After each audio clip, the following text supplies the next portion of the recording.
কি অবস্থা বাচ্চা কাচ্চারা, সবাই কেমন আছো? আজকে আমরা একটা নতুন টপিক নিয়ে আসছি মেডিস্কোরের পক্ষ থেকে। তোমাদের এটা এইচএসসি জুলজি বইয়ের পরিপাক শোষণ চ্যাপ্টারের একটা টপিক। তো আমরা HSC academic plus medical admission তোমাদের সবটুকু কভার করে দিব আমাদের ক্লাসগুলোর মাধ্যমে। আসো তাহলে আমরা শুরু করি। আজকে আমরা কি পড়বো দেখো, আমরা পড়বো দাঁত ও দন্ত সংকেত, মানে দুইটা টপিক নিয়ে পড়ালেখা করব। ঠিক আছে, তাহলে আসো আমরা একটু লিখি। দেখো তাহলে আমরা প্রথমে পড়বো দাঁত নিয়ে। তা আমি তোমাদের একটু বুঝায় বলি যে এই যে দাঁত, এটার ইংলিশ টার্ম কি? এটার ইংলিশ টার্ম টিথ। আর একটা টার্মিনোলজি আছে, ওইটা গ্রিক ভাষায় আমরা বলি এটাকে ওডন্ট। এইটা একটু ভালো মতো মনে রাখবা। ঠিক আছে, কেন মনে রাখবা এটা এখনই বুঝতে পারবা। আসো খেয়াল করো, আমি যদি তোমাকে বলি এই যে দাঁত, আমাদের দাঁতটা দুইবার গজায়। ঠিক আছে, এই জন্য আমাদের দাঁতকে আমরা বলতে পারি ডাইফায়োডন্ট। দেখো ডাই মানে দুই, ঠিক আছে, ডাইফায়োডন্ট। এই যে ডন্ট আছে না, ওডন্ট, এই ওডন্ট মানে দাঁত। তো এখানে ডাই মানে তোমার মনে রাখবা দুইবার গজায়। এখানে আমাদের দাঁত দুইবার গজায়। ওকে, বুঝলাম। তাহলে আমাদের দাঁত যখন প্রথমবার গজায় তখন আমরা কি বলি? তখন আমরা বলি দুধ দাঁত বা মিল্ক টিথ। তাহলে আসো, আমাদের দাঁত যখন প্রথমবার গজায় তখন আমরা বলি দুধ দাঁত। আর দুধ দাঁত যাওয়ার পরে যখন আবার দাঁত আসে তখন আমরা তাকে বলি স্থায়ী দাঁত। মানে ওইটা আর পড়ে যায় না, মানে বৃদ্ধ বয়সে পড়তে পারে আর কি। তো আমরা এটাকে বলতে পারি স্থায়ী দাঁত। ঠিক আছে, দেখো দুধ দাঁতের ইংলিশ নাম কি? এটা মিল্ক টিথ, মিল্ক টিথ। আর স্থায়ী দাঁত তোমার পার্মানেন্ট টিথ, পার্মানেন্ট টিথ। তো খেয়াল করো, আমাদের যে দুধ দাঁতের সংখ্যা কয়টা? দুধ দাঁতের সংখ্যা 20টা। আর তোমার স্থায়ী দাঁতের সংখ্যা 32টা। ওই যে তোমরা বলো না, থাবর দিয়ে 32টা দাঁত ফালাই দিবা, আসলে 32টা দাঁত কিন্তু ফালানো যায় না, বুঝছো? একটা দাঁত ফালাই দিয়ে অনেক কষ্ট হয়, পারলে 32টা দাঁত কেউ ফালাই দিয়ে দেখাইও। ঠিক আছে, আসো তাহলে আমরা বললাম আমাদের দাঁত ওডন্ট। এইটা শেখার সুবিধা কি? ডাইফায়োডন্ট। ডাই মানে কি? দুই, এই জন্য ডাইফায়োডন্ট বলছি, দুইবার গজায়। সো যেহেতু দুইবার গজায় এই জন্য প্রথম টার্ম দুধ দাঁত, তারপরের টার্ম স্থায়ী দাঁত। এখন আসো, আমাদের এই দাঁতকে আমরা আরেকটা নামে ডাকতে পারি, সেটাকে আমরা বলতে পারি থিকোডন্ট। ঠিক আছে, এটাকে আমরা বলতে পারি থিকোডন্ট। এখন থিকো মানে কি? এই দেখো আমরা যে দাঁতটা আঁকছি, দেখছো এই পাশেটা কিন্তু মাড়ি, এই যে এই পাশে যে কালো অংশ এটা কিন্তু মাড়ি। তাহলে মাড়ির মধ্যে কি গ্রথিত অবস্থায় আছে না? তাহলে আমাদের দাঁতটা তোমার মাড়ির মধ্যে গ্রথিত অবস্থায় থাকে। তাইলে আমরা বলতে পারি দাঁত মাড়ির মধ্যে, মাড়ির মধ্যে গ্রথিত অবস্থায় থাকে, গ্রথিত অবস্থায় থাকে, গ্রথিত অবস্থায় থাকে। এই গ্রথিত অবস্থায় থাকার জন্য আমরা বলতে পারি যে আমাদের দাঁতকে থিকোডন্ট বলা যায়। ওকে, আচ্ছা দেখছো, তাহলে ওই যে দেখো ওডন্ট, থিকোডন্ট, তাহলে ওডন্ট পড়াটা তোমার জন্য ফরজ দাঁতের ক্ষেত্রে। এখন আসো, আমাদের দাঁতকে আমরা আরেকটা নামে ডাকতে পারি, সেটা সবচেয়ে ইম্পর্টেন্ট ক্লাসিফিকেশন, যেটাকে আমরা বলি হেটারোডন্ট। এটাকে আমরা কি বলি? এটাকে আমরা বলি হেটারোডন্ট। ওকে, হেটারো মানে কি? ভিন্ন। দেখো আমাদের সবগুলা দাঁত কিন্তু একই রকম না, এক একটা এক এক রকম, একটা চোক্কা, একটা উঁচা, একটা মোটা। ঠিক আছে, এক একজনের এক এক রকম হইতে পারে, বাট আমাদের দাঁত টোটাল 4 ধরনের। তাহলে আমরা মনে রাখবো আমাদের দাঁত কয় ধরনের বলো তো? আমাদের দাঁত টোটাল 4 ধরনের। এখন এই 4 ধরনের দাঁত মনে রাখবা কিভাবে? এই 4 ধরনের দাঁত মনে রাখি আইসিপিএম দ্বারা। দেখো আইসিপিএম। ওকে, তাহলে আসো আমরা যদি তোমাকে বলি আইতে কি? আইতে তোমার ইনসিসর, ইনসিসর। সিতে কি? সিতে ক্যানাইন। পিতে কি? পিতে প্রিমোলার। আর এমতে কি? এমতে তোমার মোলার। ওকে, এখন এটা তো লিখলাম ইংলিশ নাম। ঠিক আছে, আমরা একটু বাংলাগুলোও বলি। ইনসিসর মানে তোমার কর্তন দাঁত। ঠিক আছে, ইনসিসর মানে কি? কর্তন দাঁত। ওকে, ক্যানাইন মানে কি? এটা ছেদন দাঁত, ছেদন। প্রিমোলার মানে কি? এটা অগ্রপেশন দাঁত, এটা অগ্রপেশন দাঁত। আর মোলার মানে পেশন দাঁত। দেখছো, তাহলে আমাদের টোটাল কয় ধরনের দাঁত আছে? 4 ধরনের। ঠিক আছে, এই দেখো আই সি পি এম, এই 4 ধরনের ভিন্ন ভিন্ন দাঁত আছে দেখেই মানুষের দাঁতকে আমরা বলি হেটারোডন্ট। হেটারো মানে ভিন্ন। ঠিক আছে, আর এই যে ডন্ট, ডন্ট মানে দাঁত। তো খেয়াল করো, এই যে ইনসিসর, ক্যানাইন, প্রিমোলার, মোলার তো বললাম, তো 4টা দাঁত 4 ধরনের কাজ করে। তা আমি যদি তোমাকে একটু বলতে চাই, দেখো এই যে কর্তন দাঁত যেটা, এটা কাটা আর ছেঁড়ার কাজে ব্যবহৃত হয়। যখন তুমি মাংস খাবা তখন কাটা আর ছেঁড়ার কাজে কোনটা ব্যবহৃত হয়? কর্তন। আচ্ছা, তারপরে তোমার ছেদন দাঁতটা শুধুমাত্র ছেঁড়ার কাজে ব্যবহৃত হয়, ঠিক আছে। আর অগ্রপেশন পেশন এই দুইটাই হচ্ছে তোমার খাবারকে পিষতে সাহায্য করে। এইটা হচ্ছে তোমার পেশনের কাজ বা অগ্রপেশনের কাজ। আশা করি বুঝাইতে পারছি। তাহলে এই হচ্ছে আমাদের দাঁত। আর আরেকটা জিনিস বলি, দেখো দাঁতটা কিন্তু বাইরে থেকে অনেক সাদা দেখা যায়, তাই না? তোমরা যখন হচ্ছে টুথপেস্ট দিয়ে ব্রাশ করো তখন এটা আরও বেশি ক্লিয়ার হয় বা পরিষ্কার হয়। তাহলে আমি যদি তোমাকে দেখাই একটা দাঁত, দেখছো এই যে দেখো উপর থেকে কিন্তু দাঁতের উপরের অংশটা দেখা যাচ্ছে, এটা কিন্তু গ্রথিত অবস্থায় আছে মাড়ির মধ্যে, এই জন্য আমরা এটাকে কি বলছিলাম, থিকোডন বলছিলাম।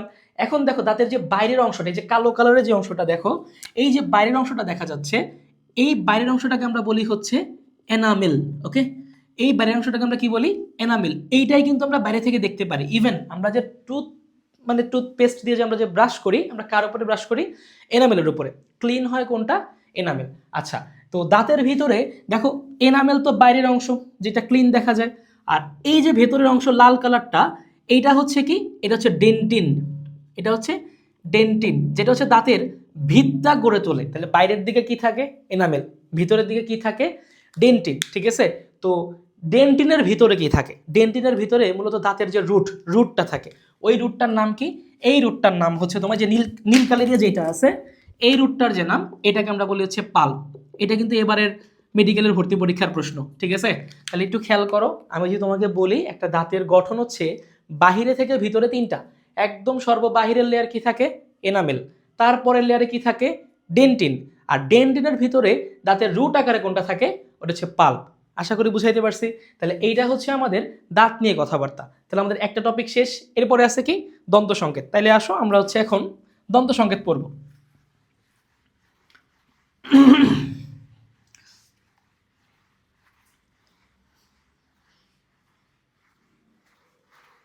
তাহলে এখন আসো আমরা হচ্ছে দন্ত সংকেত পড়ব। তো দন্ত সংকেত আমরা একটু ভাগ করে পড়ব, কিভাবে, একটা হচ্ছে তোমার দুধ দাঁতের ক্ষেত্রে, একটা হচ্ছে স্থায়ী দাঁতের ক্ষেত্রে। তাহলে আসো আমরা একটু হেডিং দিই, আমরা এখন পড়ব হচ্ছে দন্ত সংকেত। আসো প্রথমে আমি একটু ভাগ করি, দেখো আমি একটা দাগ দিলাম, ওকে। তো দাগের উপরে এটা হচ্ছে আমাদের ঊর্ধ্বচোয়াল, এটা হচ্ছে আমাদের ঊর্ধ্বচোয়াল। আচ্ছা, তো দাগের নিচে তাহলে এটা কি হবে, অবশ্যই নিম্ন চোয়াল।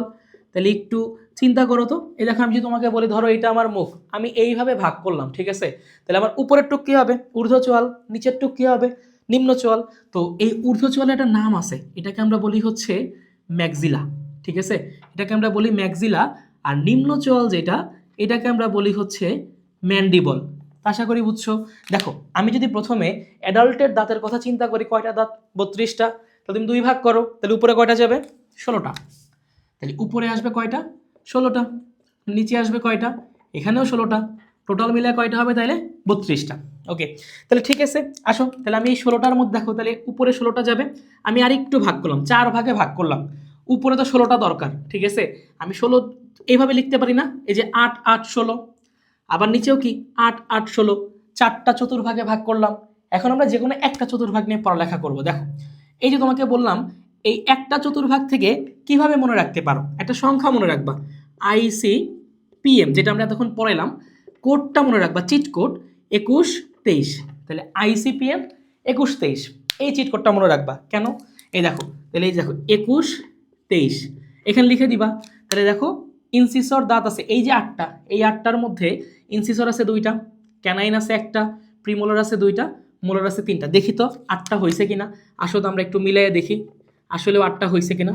2 + 1 + 2 + 3, দেখো তো এখানে কিন্তু 8টা হয়ে গেছে। ওকে, তাহলে দেখো একটা কোয়াড্রেন্টে বা একটা চতুর্ভাগে যদি 8টা হয়, এরকম কয়টা চতুর্ভাগ আছে, 4টা। তাহলে 4 8 32। তাহলে আমরা 2 ভাবে সংকেত লিখতে পারি। একটু ভালো মতো খেয়াল করো, এই যে আমি তোমাদের বললাম ICPM, এটা কি 21 23 মুখস্থ রাখতে বলছি। তাহলে ICPM 21 23। ওকে, এটা 4 দ্বারা গুণ করো, শেষ। তাহলে তুমি কয়টা পাচ্ছ, ডিরেক্টলি 32টা। এখানে তোমার 8টা আছে, 4 8 32টা। আমাদের দন্ত সংকেত ক্লিয়ার। অথবা তুমি এভাবেও লিখতে পারো, দেখো আমি তোমাকে বলি ICPM, এটা হচ্ছে তোমার 21 23। এখন দেখো আমরা উপরের কোয়াড্রেন্ট ভাগ করে লিখব। ধরো এটা হচ্ছে আমাদের উপরে আছে, আচ্ছা এটা ICPM, এটা হচ্ছে আমাদের নিচে আছে, তাহলে হচ্ছে 21 23। তাহলে দেখো উপরে কয়টা 8 ছিল, 2টা 8, তাহলে কত দ্বারা গুণ করবা, 2 দ্বারা গুণ করবা, তাহলে হলো 8 দুগুণে 16, নিচেও হলো 8 দুগুণে 16। তাহলে এখানে দেখো কয়টা আছে, 16টি, এখানে কয়টা আছে, 16টি। টোটাল কয়টা হলো, টোটাল তোমার হচ্ছে 32টি। আশা করি বুঝছো। তো এখন আমরা এখানে যেই দন্ত সংকেত নিয়ে আলোচনা করলাম, এইটা হচ্ছে আমাদের অ্যাডাল্টের জন্য, ঠিক আছে। তো এইটা হচ্ছে আমাদের কিসের জন্য, অ্যাডাল্টের জন্য। আমরা লিখে দিচ্ছি এই পাশে, দেখো এটা হচ্ছে আমাদের অ্যাডাল্ট বা পূর্ণ বয়স্কদের জন্য, পূর্ণ বয়স্কদের জন্য। আশা করি বুঝাইতে পারছি। তো এখন আমরা হচ্ছে দুধদাঁত নিয়ে আলোচনা করব, বা 6 বছরের বাচ্চাদের ক্ষেত্রে। তো সেইটা কি হবে, তাহলে আসলে আমাদের সেম কাহিনী। আমরা আরেকবার দেখি, এই যে আমরা ভাগ করলাম, তাহলে আমাদের উপরে কি যাবে বলো তো, ঊর্ধ্বচোয়াল। আমাদের উপরে হচ্ছে ঊর্ধ্বচোয়াল, নিচে কি যাবে বলো তো, নিম্নচোয়াল। ওকে, এখন বলো তো দুধদাঁত কয়টা ছিল, 20টা। তাহলে অর্ধেক অর্ধেক করো, তাহলে এখানে হবে হচ্ছে 10টা, নিচেও হবে হচ্ছে কয়টা, 10টা, টোটাল মিলে 20টা হবে। আসো আমরা ভাগ করি। দেখো আগে তো তোমার হচ্ছে উপরে 16টা ছিল, এই জন্য 8 8 করে লিখছি, বাট এখন উপরে কয়টা, 10টা। তাহলে এখন আমরা ভাঙো, কত করে লিখবা বলো তো, এখন লিখবা 5 করে। দেখো যে 5 আর 5 10, আবার নিচেও কি 10 হয়ে গেল। তাহলে এখন টোটাল 20টা। আমরা যে কোনো একটা মনে রাখবো। দেখো এইটা কিভাবে মনে রাখবো, আগেরটা বলছিলাম কি 21 23, এখন মনে রাখবা ICPM 2102। এই দুটো হচ্ছে চিট কোড, ঠিক আছে। আগেরটা ছিল হচ্ছে 21 23 অ্যাডাল্টের জন্য, এখন হচ্ছে 2102। সো খেয়াল করো, এটা হচ্ছে 2102। তাহলে এখন আমরা যদি তোমাকে বলি, দেখো তো 5টা হয়েছে কিনা এখানে। এই যে একটা হচ্ছে 2 প্লাস 1 প্লাস 0 প্লাস 2, দেখো তো 2 আর 2 4 আর 1 হচ্ছে 5। তাহলে কিন্তু 5টা হয়েছে। তাহলে তুমি কি লিখতে পারো, একটা চতুর্ভাগে যদি 5টা থাকে, চতুর্ভাগ আছে 4টা, তাহলে ICPM 2102 ইন্টু 4, তাহলে 4 5 কয়টা, 20টা। শেষ। তাহলে এটা হচ্ছে আমাদের দুধদাঁতের সংকেত। তাহলে আমরা সংকেত দুইভাবে লিখতে পারি। দেখো তো ICPM, এটা হচ্ছে কি মনে রাখবো, 2102, 2102, এটা ইন্টু কত, 4, তাহলে কয়টা হয়েছে টোটাল, 20টা। ওকে, এটা কিন্তু অবশ্যই দুধদাঁতের ক্ষেত্রে, এটা লিখে দিতে হবে। এটা কিন্তু কার ক্ষেত্রে, এটা হচ্ছে দুধদাঁতের ক্ষেত্রে। আচ্ছা দেখো, তাইলে যদি আমরা বলি যে না আমরা উপরের চোয়াল নিচের চোয়াল ভাগ করে লিখবো, তাহলে আসো আমরা উপর লিখলাম ICPM, আবার নিচে লিখলাম ICPM। উপরের জন্য 2টা কোয়াড্রেন্ট, নিচের জন্য 2টা কোয়াড্রেন্ট। তাহলে এখানে কি লিখবা, আমাদের চিট কোড 2102, এখানে দেখো 2102। দেখো তো এখানে 5টা, 5 ইন্টু 2 কত হইল, 10টা। তাহলে এখানে হচ্ছে আমাদের 10টা, তারপরে নিচে হচ্ছে আমাদের 10টা। তা টোটাল কত হইলো দেখো তো, টোটাল হচ্ছে 20টা হয়ে গেল। তাহলে এইটা আমরা কার জন্য পড়ালেখা করলাম, এইটা আমরা পড়লাম হচ্ছে তোমার বাচ্চাদের জন্য। এটা হচ্ছে বাচ্চাদের ক্ষেত্রে, অথবা বলতে পারো 6 বছরের নিচে, 6 বছর এর নিচে, ঠিক আছে। 6 বছরের উপরে যদি হয়, তাহলে তোমার হয়ে যাবে হচ্ছে পূর্ণবয়স্ক, মানে 32টার ক্ষেত্রে আমরা যাব। আর যদি 6 বছর বা 6 বছরের নিচে হয়, তাহলে আমরা দুধদাঁতের ক্ষেত্রে যাব। তাহলে আমরা যেরকমভাবে বলছিলাম, একটা হচ্ছে 32, একটা হচ্ছে 20, তাহলে আমরা কিন্তু এখানে পুরোটা দেখাইতে পারছি। এইটাই হচ্ছে দন্ত সংকেত। এখন এখান থেকে একটা মজার জিনিস আছে, একটু ভালো মতো খেয়াল করো তো, যে এইখানে দেখছো বাচ্চাদের ক্ষেত্রে যখন আসছি, একটা শূন্য পড়ছিল, দেখছো 21, এখানে ছিল কত 21 23, এখানে ছিল 2102। শূন্য মানে কি, এই দাঁতটা বাচ্চাদের নাই, বুঝতে পারছো। এটাও কিন্তু মেডিকেলের প্রশ্ন, যে তোমার হচ্ছে বাচ্চাদের ক্ষেত্রে কোন দাঁতটা থাকে না। তাহলে তুমি এখানে বুঝতে পারবা, যখনই বলবা যে বাচ্চা, তখনই তুমি একটা কথা বলবা, বাচ্চাদের কোন দাঁত নাই। পিতে কি বলো তো, প্রিমোলার। প্রিমোলার মানে কি, অগ্রপেশন।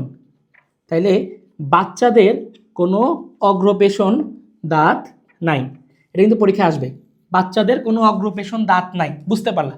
আরেকটা পার্থক্য আছে, দেখো তো এখানে এম ছিল 3টা, মানে M3, এখানে এম কয়টা, 2টা, তাহলে একটা কম। তো আমাদের মোলার দাঁত টোটাল হচ্ছে 3টা থাকে, বুঝতে পারছো। আমি একটু মুছি, আমি এই পাশে একটু মুছলাম, এই পাশে মুছে একটু দেখাই, খেয়াল করো। তা আমি তোমাকে বলি, মোলার দাঁত টোটাল হচ্ছে তোমার 3টা, M1 M2 M3। তো আমাদের হচ্ছে টোটাল মোলার দাঁত কয়টা থাকে, 3টা। এই 3টাই তোমার হচ্ছে অ্যাডাল্টে থাকে, এই জন্য M3 বলছিলাম, বাট এখানে M2 বলছি, ঠিক আছে। তাইলে একটা কম, কোনটা কম, এই যে M3, এটা কিন্তু কম, এটা কিন্তু বাচ্চাদের নাই। কেন জানো, কজ এইটা হচ্ছে বড়দের থাকে, আর যেটাকে আমরা কি বলি, আক্কেল দাঁত বলি, ঠিক আছে। যাদের থাকে তাদেরকে আমরা বলি হচ্ছে আক্কেল দাঁত বা উইজডম টিথ। তো এইটাকে আমরা বলি হচ্ছে উইজডম টিথ বা আক্কেল দাঁত। আসলে আক্কেল দাঁত নামটা এইভাবে আসছে কেন? মনে করো আগের দিনে যখন হচ্ছে গ্রামে পঞ্চায়েত বসতো, তখন হচ্ছে যারা সাক্ষী দিত তাদের হচ্ছে দাঁত গুনতো একটা একটা করে, যাদের হচ্ছে 32টা থাকতো তাদের দিয়ে সাক্ষী দেওয়ানো হইতো, বুঝতে পারছো? বা তাদের আক্কেল হইছে এরকম বুঝাইতো। তাহলে দেখো আমাদের যখন আমরা অ্যাডাল্টের জন্য পড়ছি, তাহলে অ্যাডাল্টের জন্য M3 আমাদের 3টাই ছিল, এই জন্যই সে অ্যাডাল্ট পূর্ণবয়স্ক। বাট যখন বাচ্চাদের ক্ষেত্রে চলে আসবো তখন তার তো আর আক্কেল থাকবে না, বাচ্চাদের ক্ষেত্রে আক্কেল দাঁতটা থাকবে না। সো বাচ্চাদের ক্ষেত্রে 3 নাম্বারটা নাই, এই জন্য M2। ওকে, তাহলে এই দুটো হচ্ছে পার্থক্য। আরেকটা জিনিস বলছিলাম, পূর্ণবয়স্কদের ক্ষেত্রে আমার তোমার ক্ষেত্রে প্রিমোলার দাঁত থাকবে, ঠিক আছে? বাট বাচ্চাদের ক্ষেত্রে কখনো প্রিমোলার দাঁতটা থাকে না। তাহলে আমি এই পাশে লিখে দিলাম এটা হচ্ছে আমাদের অ্যাডাল্টের জন্য, তাহলে আমরা এই পাশে লিখে দিই এটা হচ্ছে আমাদের অ্যাডাল্ট অথবা পূর্ণবয়স্ক, পূর্ণবয়স্কদের জন্য, ঠিক আছে? তাহলে দেখো, তাহলে আমরা টোটালটা কিন্তু বলতে পারলাম যে আমাদের হচ্ছে কি কি আমরা পড়ছি। তাহলে দেখো আমরা কিন্তু দাঁত এবং দন্ত সংকেত টোটালটা ক্লিয়ার করে ফেলছি একটা ক্লাসের ভিতর। তোমাদের এখান থেকে যা যা লাগে তোমাদের হচ্ছে বলো, দন্ত সংকেত বলো, দাঁত বলো, যতটুকু দরকার ততটুকু পড়ায় দেওয়া হয়েছে, ঠিক আছে? তাহলে আমরা হচ্ছে নেক্সট ক্লাসে আবার তোমাদের সাথে দেখা করবো মেডিস্কোরের পক্ষ থেকে। সবাই থাকো তাহলে, আল্লাহ হাফেজ।